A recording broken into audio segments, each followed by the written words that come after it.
People are going to be tracked from the cradle to the grave with microchip implants that digitally store everything there is to know about them, including their finances and their ability to make transactions.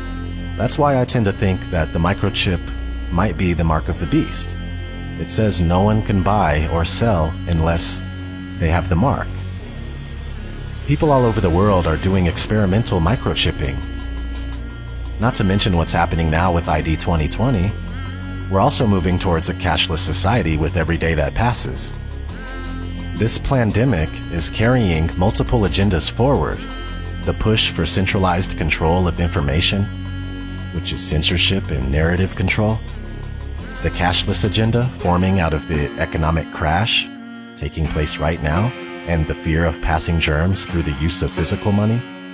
Martial law quarantines, mandatory vaccination, and digital identification via microchipping. This situation is the biggest show of force and seizure of power that anyone alive today has ever seen in their lifetime. This is very serious. Life is not going back to normal ever again.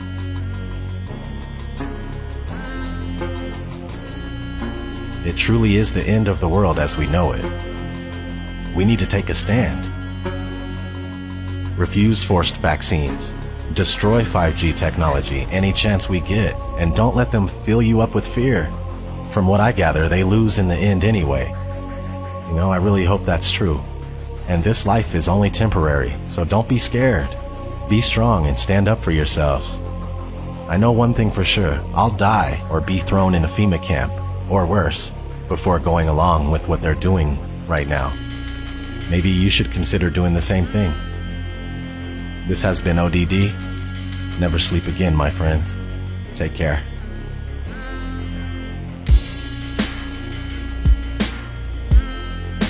So this is where the microchip implant story begins. You will be chipped, it's just a matter of time. A small firm recently embedded microchips in their employees as a way to bypass company badges and corporate logons and to get attention for their cafeteria kiosks, which are available on a cashless payment plan like Apple Pay. The latest office innovation is a microchip implanted in the skin and designed to replace the traditional keypad for opening doors, using the copier, even buying food in the cafeteria. Employees at a vending company are going from the assembly line to front of the pack to get microchipped. Do you think this is the future? It is the future, and we look at this as being responsible. The implant, which has been FDA approved, is the size of a grain of rice and is injected under the skin between the thumb and index finger by a licensed piercer. I think it's the wave of the future that we'll all have implanted chips that have our medical records. So you would do it? Sure. Okay. You're carrying around a phone anyway. This is a microchipping party. Hannah's getting an electronic chip implanted into her hand. So congratulations, Hannah. Thank you. You've been chipped? Yes, I have. How does it feel? It feels good. I'm excited to see what I'll be able to do now. Can I touch it? Yeah, you can feel it there. I feel like this is the future. It's the next big thing that's gonna happen. A tiny microchip like this inserted just beneath the skin in their hands.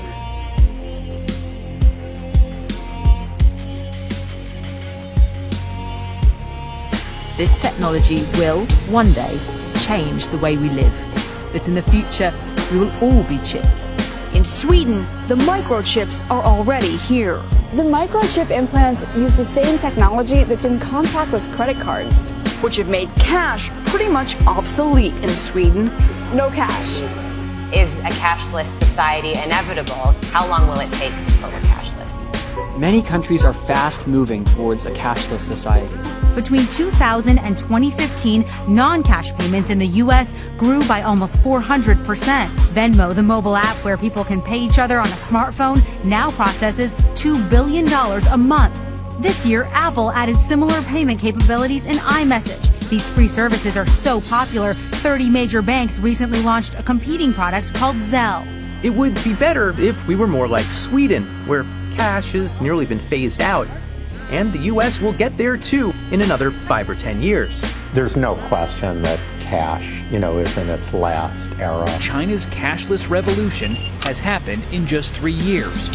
In order to avoid the risk of transmission through physical handling of money, we encourage the use of cashless transactions, such as mobile money, M-Pesa and otherwise, and credit cards. Well, health experts say the coronavirus can live on surfaces like cash for up to 10 days. That has many people worried about shopping and other everyday tasks. The standard narrative in society is that cashlessness, quote-unquote cashlessness, is a sort of organic process just percolating from the bottom up. Ordinary individual people who are just sort of making these organic decisions to switch to this other thing, right?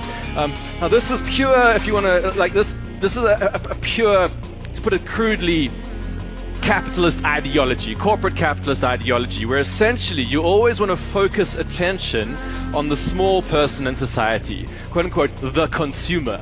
Alright, the sort of like random person who wanders around in markets who apparently controls what's going on in the world. Alright? Of course, if you actually go and ask any person in society how much agency do you believe that you had in the emergence of this technology, almost nobody believes they had anything to do with the emergence of the technology. Alright? What actually happens is that large-scale institutions push the stuff onto you for various commercial reasons and various other reasons. And the large-scale institutions love to disguise themselves and just never talk about themselves as if they're just not there. Alright? So the story about the war on cash is a bunch of us who are trying to say, actually, over the last few decades, large-scale institutions, banks, payments companies, governments have all been actively eroding the cash system to slowly make it more and more likely that you're going to quote-unquote choose to go to the digital systems. Okay? Now you might believe that you're choosing this, but actually the whole environment is being structured in a way that makes you more and more likely to do it.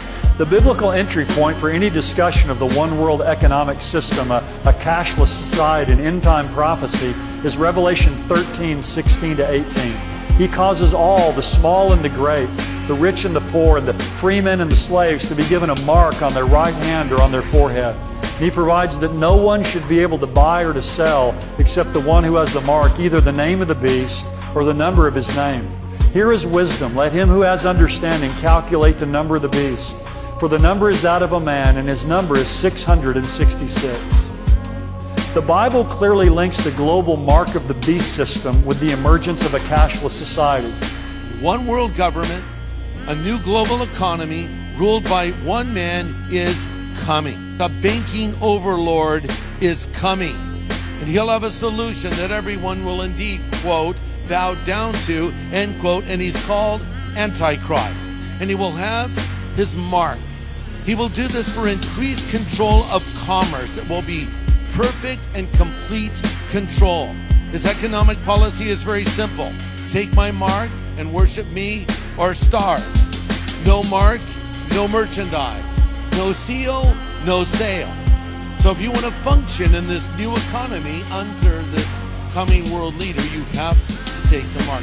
I just want to live and dream, but nothing is as what it seems. And baby, it's making me crazy. I just want to fight and scream. There's nothing left for me to say. Here's try to defeat the day. I know that I can control it, so it doesn't have to be this way.